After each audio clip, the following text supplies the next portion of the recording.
अन्नपूर्ण समाचारमा स्वागत छ। म शर्मिला सुवेदी। सुरुमा प्रमुख समाचार।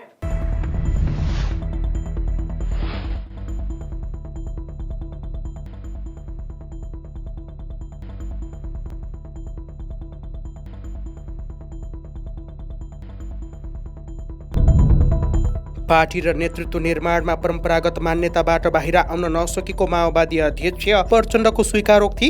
गुटबन्दी र अन्तर्विरोधका कारण पार्टी कमजोर भएको जिकिर। आगामी स्थानीय तहको निर्वाचनमा गठबन्धनबीच सहकारी हुने एकीकृत समाजवादीका अध्यक्ष नेपालको दाबी। आफूहरूले निर्माण गरेको एमालेलाई केपी शर्मा ओलीले कब्जा गरेको आरोप। अन्तर्राष्ट्रिय क्रिकेट काउन्सिलको महिनाकै उत्कृष्ट खेलाडीको मनोनयनमा नेपाली अलराउन्डर दिपेन्द्र सिंह ऐरी सहित 3 खेलाडी समावेश। भोटिङका आधारमा उत्कृष्ट खेलाडी घोषणा गरिने।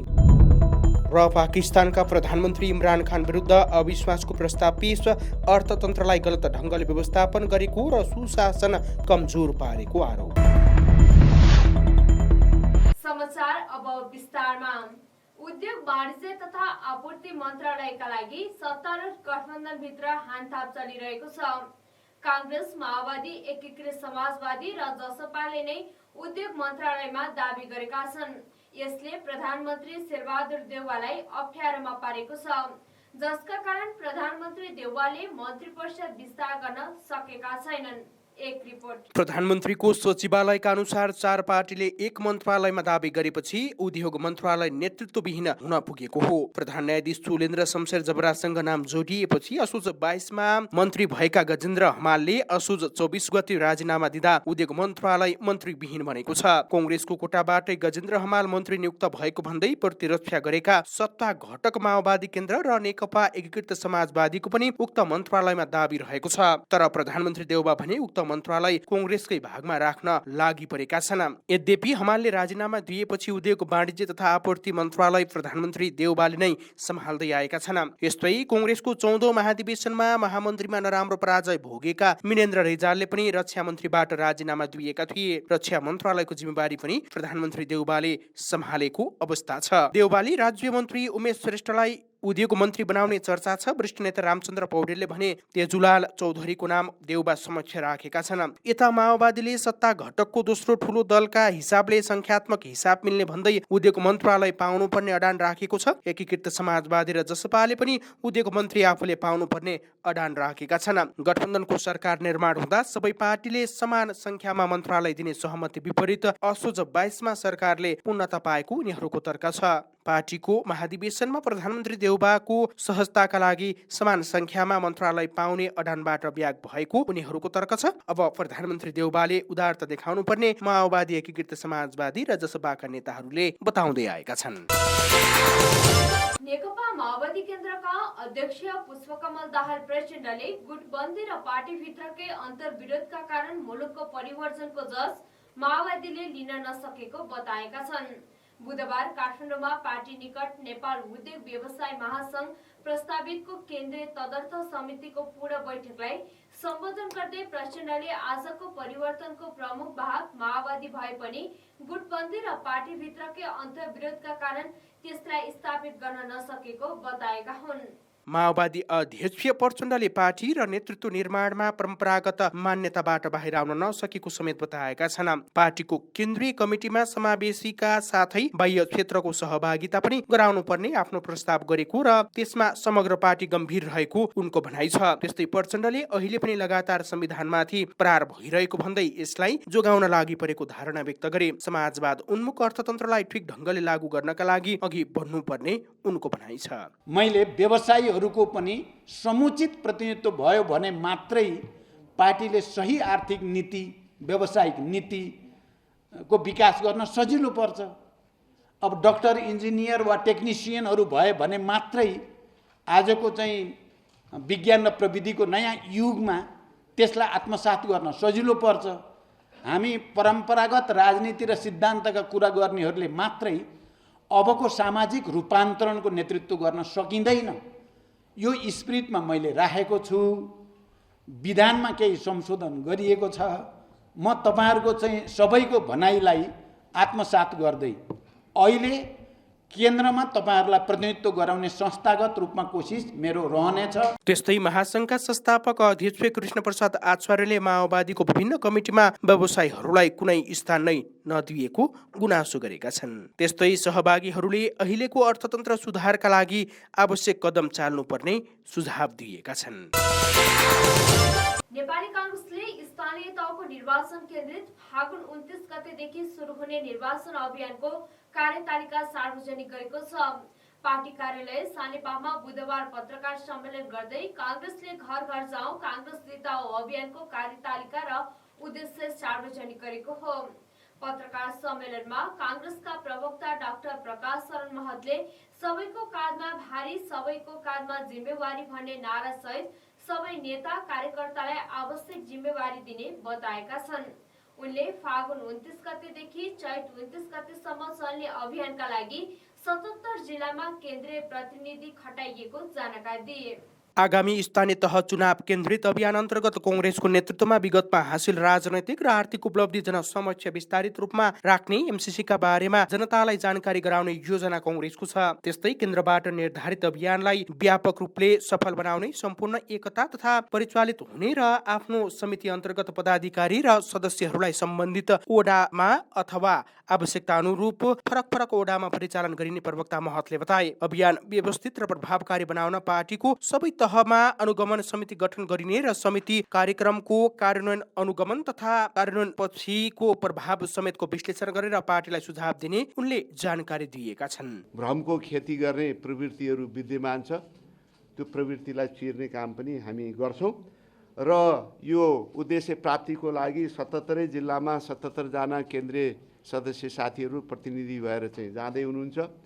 यो भोलिदेखि नै उहाँ पर्सिदेखि नै पर्सि त जिल्ला कमिटीको मिटिङ नै राख्नुहुन्छ र त्यसपछि अब 29 गते हरेक जिल्लामा यो हामी शुभारम्भ गर्छौँ।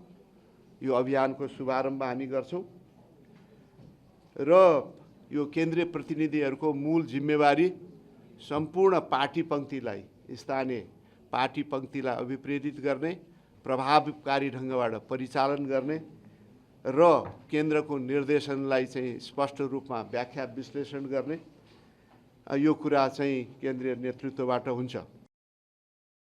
पत्रकार सम्मेलनमा कांग्रेसका उपसभापति पूर्णबहादुर खड्काले 30 वैशाखको स्थानीय तह निर्वाचनमा गठबन्धन गर्ने वा नगर्ने विषय पार्टीको केन्द्रीय कार्य समितिले निर्णय गर्ने बताए। केन्द्रीय समिति बैठकले निर्णय नगर्दासम्म कांग्रेसका कार्यकर्तालाई गठबन्धनको विषयमा कुनै निर्देशन वा आग्रह नगरिने उनको भनाइ छ। अहिले गठबन्धन हुन्छ कि हुन्न, तालमेल हुन्छ कि हुन्न भनेर छलफलको विषय हामी बनाउँदैन। त्यो चाहिँ के भन्दा मेच्योर हुन्छ, इमेच्योर हुन्छ, अपरिपक्व छलफल हुन्छ। त्यसैले पार्टीको केन्द्रीय कार्य सम्पादन समितिको बैठक बस्छ, त्यो बैठकमा व्यापक छलफल हुन्छ। जसरी एमसीसीमा कांग्रेस सर्वसम्मतिले एउटा निर्णय पुग्यो, त्यसै गरी यो चर्चामा आएको गठबन्धन चुनावी तालमेलको विषयमा सर्वसम्मतिले हामी एउटा निर्णय गर्छौँ र त्यो निर्णय लिएर जनताको बिचमा जान्छौँ। यसबाहेक यसमा चाहिँ कांग्रेस अलमैली पक्ष छैन। अभियान अन्तर्गत नै भातृ र शुभेच्छुक संस्थाले आफ्नो संगठनको प्रकृति अनुसारको संरचना स्थानीय तहको ओडासम्मको संरचनालाई अभियानको अवधिमा पूर्णता दिने कांग्रेसले जनाएको छ। नेकपा एकीकृत समाजवादीका अध्यक्ष माधव कुमार नेपालले आगामी स्थानीय तहको निर्वाचनमा गठबन्धन बीच सहकारी हुने दावी गरेका छन्। बुधबारबाट काठमाडौँमा सुरु समाजवादीको केन्द्रीय कमिटी बैठकलाई सम्बोधन गर्दै अध्यक्ष नेपालले चुनावको तयारीको सन्दर्भमा गठबन्धन दलहरूसँग पनि कुराकानी भइरहेको र मिलेर जाने सहमति भएको बताएका हुन्। उनले अब सिङ्गो पार्टीको ध्यान स्थानीय तह निर्वाचनमा केन्द्रित हुने बताएका छन्। गठबन्धन दलहरू बीचको गठबन्धन तोड्नका लागि भयंकर षड्यन्त्र भएको र उक्त षड्यन्त्रलाई विफल पारिएको उनको भनाइ छ। अध्यक्ष नेपालले पार्टीको अनुशासन र विधिहरू पालना गर्नुपर्ने भन्दै अराजकतालाई पार्टीभित्र स्वीकार गर्न नसकिने उल्लेख गरे। त्यस्तै उनले आफूले निर्माण गरेको एमालेलाई केपी ओलीले कब्जा गरेका कारण विद्रोह गर्नु परेको धारणा समेत व्यक्त गरे। अध्यक्ष नेपालले आफ्नो पार्टीलाई जनताको आकांक्षा अनुरूप नै अघि बढाउनु पर्ने बताएका छन्। हामीले तत्कालीन पार्टी नेकपा एमालेबाट विद्रोह गर्नुपर्ने स्थिति बन्यो। हामीले निर्माण गरेको त्यो पार्टी आज केपी ओलीको कब्जामा पुगेको छ। त्यो ख्याल राख्नुपर्छ। त्यो केपी ओलीको र त्यो गुटको कब्जामा पुगेको छ। त्यो कब्जामा पुगिसकेको पार्टीमा रहिरहने अवस्था बनेन।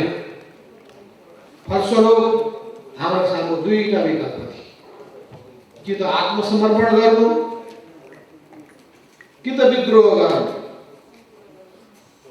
केपी ओलीका दक्षिणपन्थी विचारका सामु, व्यक्तिवादी प्रवृत्तिका सामु, निरङ्कुश शैलीका सामु र राष्ट्रिय आत्मसमर्पणवादी प्रवृत्तिका सामु कि त हामीले आत्मसमर्पण गर्नु पर्थ्यो, उनको आदेश तामेल गर्नु पर्दथ्यो, होइन भने हामीले त्यसको अर्को विकल्प रोज्नु पर्थ्यो। हामीले दक्षिणपन्थी अवसरवादी बाटो अस्वीकार गर्यौं। बैठकमा अध्यक्ष नेपालले राजनीतिक प्रतिवेदन प्रस्तुत गरेका छन्। प्रतिवेदनमाथि उठेका प्रश्न र सुझावलाई समेटेर बिहीबारको बैठकले पारित गर्ने एकीकृत समाजवादीले जनाएको छ। प्रतिवेदनमाथि छलफल गर्न विभिन्न समूह बनाइएको र बिहीबार 11 बजे बस्ने बैठकमा निष्कर्ष प्रस्तुत हुने नेताहरूले जनाएका छन्। सभामुख अग्निप्रसाद सापकोटासँग फ्रान्स नेपाल संसदीय मैत्री समूहका अध्यक्ष भेरोनिक रिएतो नेतृत्वको प्रतिनिधिमण्डलले शिष्टाचार भेट गरेको छ। सिंहदरबार स्थित सभामुखको कार्यकक्षमा भएको भेटमा सभामुख सापकोटाले नेपाल र फ्रान्स बीच 73 वर्षको कूटनीतिक सम्बन्ध सुमधुर र उदाहरणीय रहेको बताएका थिए। सभामुख अग्निप्रसाद सापकोटाले कोभिड-19 विरुद्ध लड्न फ्रान्सले चिकित्सा क्षेत्रमा र कोभ्याक्स अन्तर्गतको सहयोगका लागि फ्रान्स सरकार र फ्रान्सेली जनतालाई धन्यवाद ज्ञापन गरेको सभामुख सापकोटाको सचिवालयले जनाएको छ। जलवायु परिवर्तनका कारण सृजित समस्या सम्बोधनका लागि फ्रान्सको भूमिका महत्त्वपूर्ण हुने बताउँदै सभामुख सापकोटाले सन् 2015 को पेरिस सम्झौता स्मरणीय भएको बताएका थिए। भेटमा फ्रान्स नेपाल संसदीय मैत्री समूहका अध्यक्ष भेरोनिकले दुई देशबीच आपसी सहयोग र सहकार्यका लागि छलफल गरेर क्षेत्र छनौट गर्न सकिने बताएका छन्। नेपाली राष्ट्रिय क्रिकेट टिमका अलराउन्डर दिपेन्द्र सिंह ऐरी अन्तर्राष्ट्रिय क्रिकेट काउन्सिलको महिनाकै उत्कृष्ट खेलाडीको मनोनयनमा परेका छन्। आईसीसीले आज बुधबार सार्वजनिक गरेको फेब्रुअरी महिनाको उत्कृष्ट 3 जना खेलाडीको सूचीमा दिपेन्द्र सहित भारतका श्रेयस अय्यर र यूएईका वित्तीय अरविन्द रहेका छन्। भोटिङका आधारमा 3 जना मध्ये 1 जना महिनाकै उत्कृष्ट खेलाडी घोषित हुनेछन्।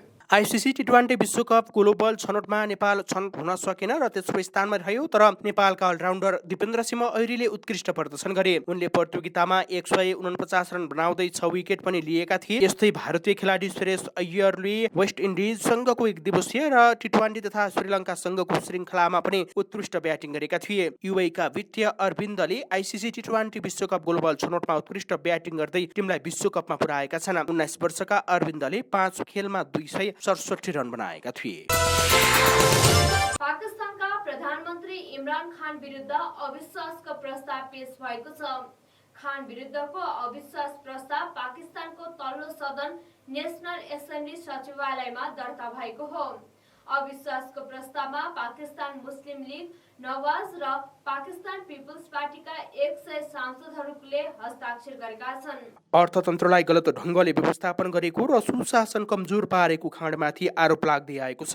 सन् 2018 मा सत्ता सम्हालेपछि उनले यस्तो चुनौती सामना गर्दै आएका छन्। 69 वर्षीय खानले गठबन्धन सरकारको नेतृत्व गरेका छन्। गठबन्धनमा उनलाई समर्थन दिएका केही दलहरूले अविश्वासको प्रस्तावको पक्षमा मतदान गरेमा खान पदमुक्त हुनेछन्। खान विरुद्ध अविश्वासको प्रस्ताव दर्ता हुनु अघि पाकिस्तान पिपल्स पार्टीले नेतृत्व गरेको विपक्षीहरूको र्यालीमा हजारौं सहभागीले प्रधानमन्त्री खान विरुद्ध नाराबाजी गरेका थिए। त्यसले पाकिस्तानमा राजनीतिक उथलपुथलको सम्भावनालाई संकेत गरेको थियो। 342 सदस्यीय भएको नेशनल एसेम्ब्लीमा खान विरुद्ध लगाइएको अविश्वासको प्रस्ताव पारित हुन विपक्षीलाई 172 मत आवश्यक पर्छ, तर विपक्षीले त्यो भन्दा बढी मत खानको विरुद्धमा रहेको दाबी गरेका छन्।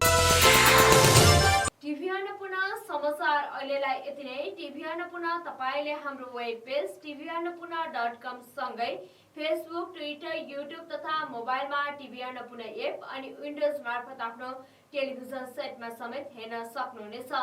पल पलको अपडेटका लागि तपाई नेपालकै पहिलो अनलाइन टेलिभिजन टिभी अन्नपूर्ण हेर्दै गर्नुहोला। नमस्कार।